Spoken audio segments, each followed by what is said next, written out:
You ever wonder when money stopped being about coins and started being about control? When wealth stopped being a measure of gold in a vault and became something more abstract, more powerful, something you couldn't touch, but touched everything? The answer isn't in Wall Street or Silicon Valley. It's not even in America. It begins over 400 years ago in a cold, damp little republic surrounded by enemies. It begins with a company, one that didn't just trade goods, but invented the system that trades us, the Dutch East India Company. You've probably heard it described as the world's first multinational. Maybe you've seen that viral chart that calls it the most valuable company in history, worth more than Apple, Amazon, and Microsoft combined. But that number isn't the point. The real story of the VOC isn't about money. It's about the birth of money as we know it. It's the story of how private profits became national power, how commerce became war, and how a simple idea, dividing ownership into shares, rewired the global order. And the irony? Everything we now call capitalism was created not to build wealth, but to fight a war. Let's rewind to 1602. The Dutch Republic isn't yet a global power. It's a small, rebellious cluster of provinces trying to break free from Spain, one of the mightiest empires on earth. Spain's recent merger with Portugal has given it near total control of the world's trade routes, including the one thing everyone in Europe wants, the Asian spice trade. To the Dutch, spices weren't just luxuries, they were survival. Pepper, nutmeg, cinnamon. These were the lifeblood of European commerce, and now they were locked behind an Iberian monopoly. The Dutch couldn't win this war with cannons alone, so they tried something else. They weaponized the one thing they had in abundance: capital.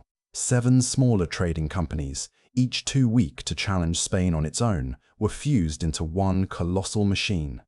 The Verenigde Oostindische Compagnie, or VOC.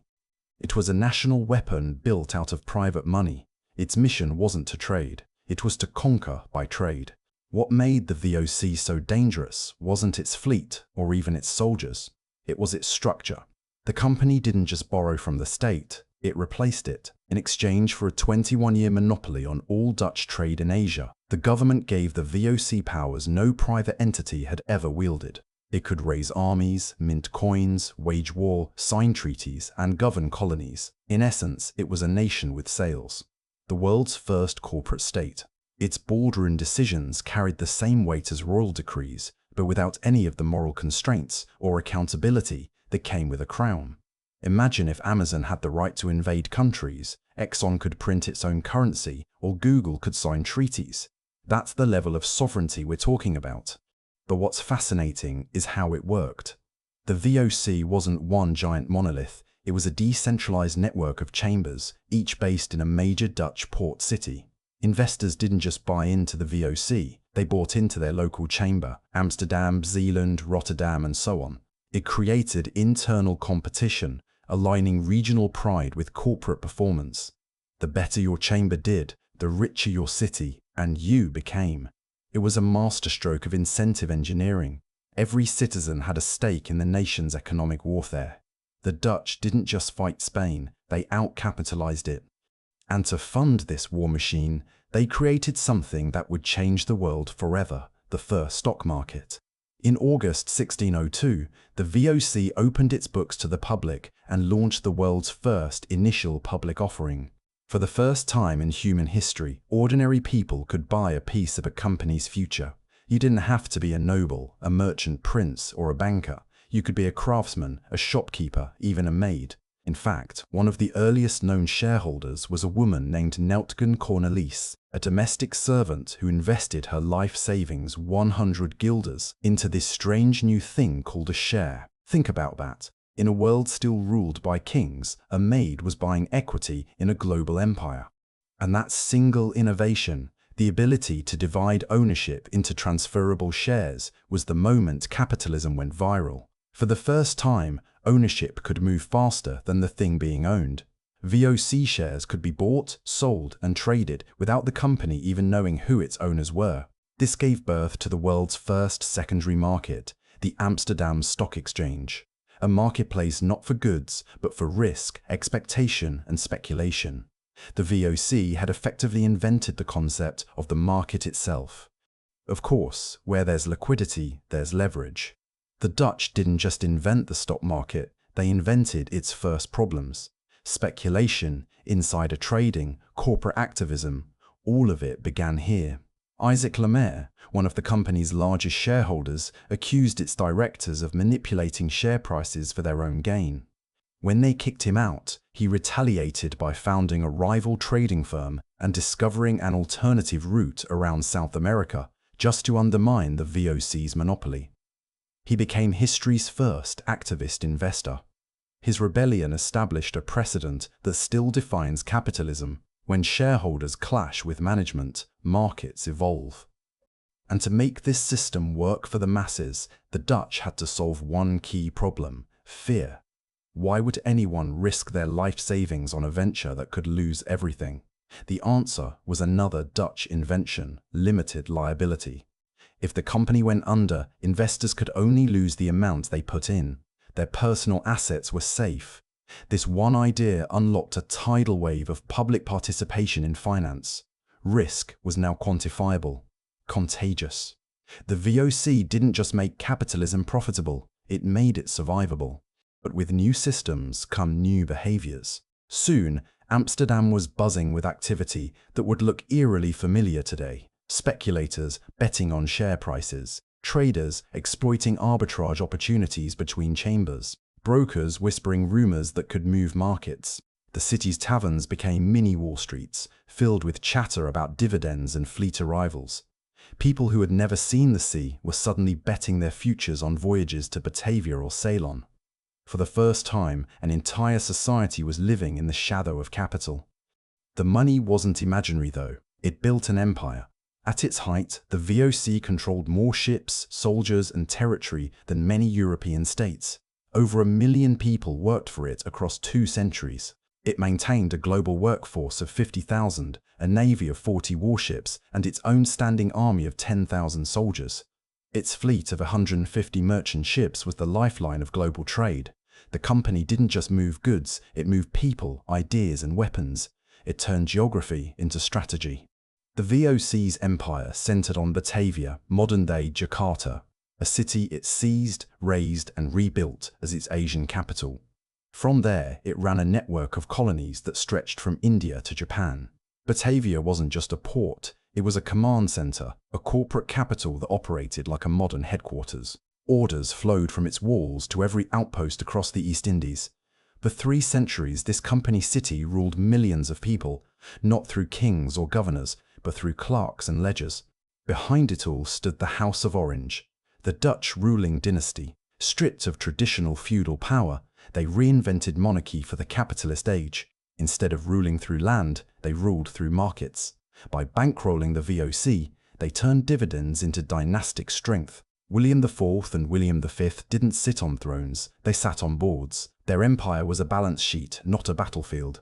It's no exaggeration to say that the modern concept of state capitalism, where national identity and corporate interest blur into one, was born here. But we can't talk about innovation without talking about the cost. The VOC's wealth was soaked in blood. Its monopoly wasn't maintained by competition, it was enforced by violence. On the Banda Islands, the company massacred nearly the entire indigenous population to secure control of nutmeg and mace. In Ambon, its officials executed English and Japanese traders under false charges to eliminate rivals. In Batavia, thousands of Chinese civilians were slaughtered in a single purge. Across Asia, entire populations were enslaved, coerced, or displaced, all in the name of market efficiency. The same corporate charter that legalized profits also legalized war. And yet, back in Europe, these atrocities were invisible. Investors collected dividends, shares rose and fell, the Dutch middle class got rich, and the narrative of progress rolled on. The VOC wasn't just building wealth, it was creating the illusion that profit could be separated from morality, that you could outsource violence to the periphery and call it commerce. Sound familiar? At its peak, the company's valuation became the stuff of legend. Some historians claim it was worth the equivalent of 7.9 trillion, but that's a distortion, a trick of inflation and imagination. The truth is more interesting. By the 1630s, its market capitalization was about 78 million guilders. Enormous for its time, but only a few dozen billion in modern terms. Still, within a global economy that was nearly 1,000 times smaller than today's, that figure represented dominance on a scale no company since has truly matched. The VOC didn't just participate in the economy, it was the economy. But the same scale that made it powerful also made it fragile. As the decades passed, corruption crept in. Local governors hoarded profits, bureaucracy ballooned. The company became sluggish, risk-averse, addicted to its own dividends. External competition from the British and French East India companies chipped away at its monopolies. The spice trade that built its empire started to decline, replaced by commodities it didn't control: cotton, sugar, tobacco. Wars with England drained its fleet and finances. By 1795, the mighty VOC was bankrupt. 4 years later, it ceased to exist. And yet, in a strange way, it never really died. The company's architecture, the idea that capital could act like a sovereign, became the foundation of modern capitalism. Its DNA spread. When William of Orange ascended the English throne in 1688, he imported Dutch financial systems wholesale, giving birth to the Bank of England and the modern bond market. The British Empire would go on to perfect the VOC's model, using public markets to fund private expansion. In America, New York, once Dutch New Amsterdam, inherited the same commercial instincts. Its stock exchange became the beating heart of global finance, a direct descendant of the Amsterdam Bourse. Even today, the Netherlands remains a financial powerhouse, a quiet empire built not on colonies, but on capital flows. Companies like Royal Dutch Shell and ING Group operate on principles the VOC pioneered: vertical integration, global reach, limited liability, and state partnership. The Dutch figured out early that the most powerful kind of empire doesn't need borders, it just needs balance sheets. The VOC proved that capital could be more potent than crowns, that trade could conquer faster than armies, and that the invisible hand could tighten into a fist when necessary. But perhaps its greatest legacy is the illusion it left behind, that markets are neutral, that profit is progress, and that the system we live under emerged naturally rather than being engineered for power. 4 centuries later, we still live inside the architecture the Dutch built, a world where corporations wield state-like authority, where markets decide policy, and where invisible crowns still rule. So the next time you check your 401k, buy a stock, or wonder why global trade feels so untouchable, remember this: the modern world didn't begin with a revolution, it began with a merger. The Dutch East India Company didn't just create the modern economy, it created the illusion that we were ever separate from it.